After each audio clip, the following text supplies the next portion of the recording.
Most people see Aliko Dangote as just a billionaire. They see the wealth, the titles, and the influence.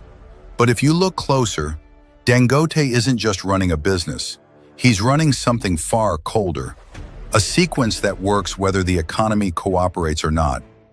In a continent where empires rise and fall with every election cycle, Dangote has built something that seems immune to gravity. While others were trading for quick profits, he was following a 3,000-year-old system hidden in the book of Genesis, a sequence that dictates exactly how a small seed becomes a global power. Genesis 1:28, "Be fruitful and multiply, fill the earth and subdue it, have dominion." Most people read Genesis 1:28 as encouragement. Dangote treated it like instructions, and instructions don't care how you feel. Today we're going to see how he used this Genesis code to take over the African market, and why his empire is built to last centuries. In the 1970s, Dangote was a trader. He was buying cement and sugar from abroad and selling it in Nigeria. But trading exposed something uncomfortable. You can move money without building power. You are just a middleman. Step 1 is to be fruitful. In systems theory, this means you must create something with a seed inside, something that provides intrinsic value. In 1999, Dangote made a radical pivot. He stopped importing. He realized that to build a durable empire, he had to become a maker. He moved into manufacturing. He created the fruit, locally produced cement, salt, and flour. He stopped chasing the product and started becoming the product. Once the fruit was perfected, he moved to step 2, multiply. Once something worked once, he refused to get creative.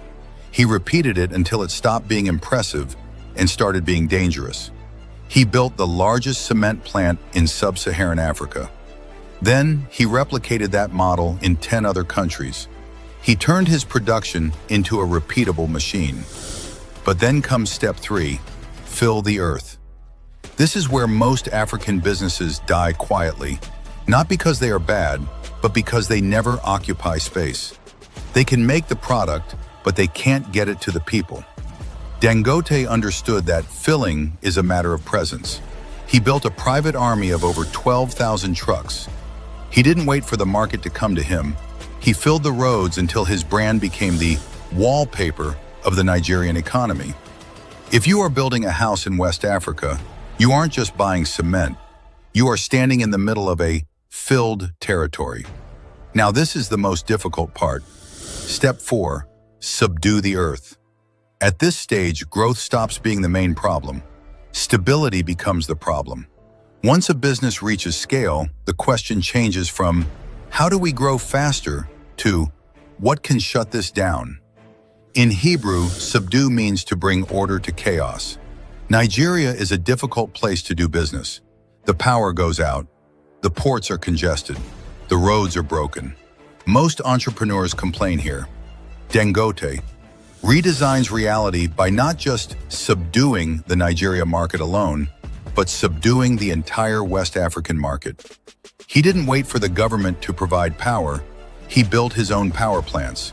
He didn't wait for the ports to clear. He built his own wharves. His $20 billion refinery isn't just a factory, it is an act of subduing. By refining oil locally, he is domesticating a chaotic energy market and forcing the environment to work for his system. When you subdue the obstacles that stop everyone else, you become the only one left standing. If you follow the sequence, the final step is inevitable. Have dominion. Dominion is when you aren't just a participant in the economy, you are the economy. Today, Dangote Cement accounts for nearly 20% of the entire value of the Nigerian stock exchange. When the market adjusts to you, when prices follow your capacity, when competitors plan around your decisions, when your absence would destabilize the system or your failure could crash a nation's GDP, you have reached dominion. You are no longer just a businessman, you are a sovereign entity. This is the goal of the Genesis algorithm, to create a system so robust, so filled, and so subdued that it becomes the default reality for millions of people. So, what is the lesson of the Dangote empire? It's that you cannot skip the steps. You cannot have dominion if you haven't subdued your environment. You cannot fill a market if you haven't multiplied your capacity.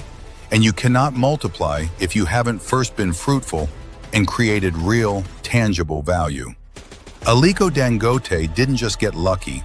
He followed a blueprint that has existed since the beginning of time.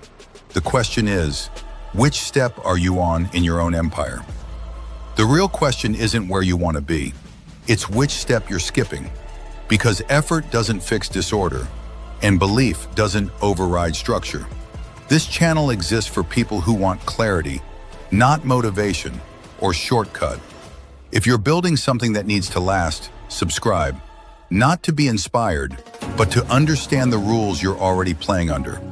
And if the video exposed a gap in how you're building, say which stage you're stuck in. Because once you see the order, guesswork stops.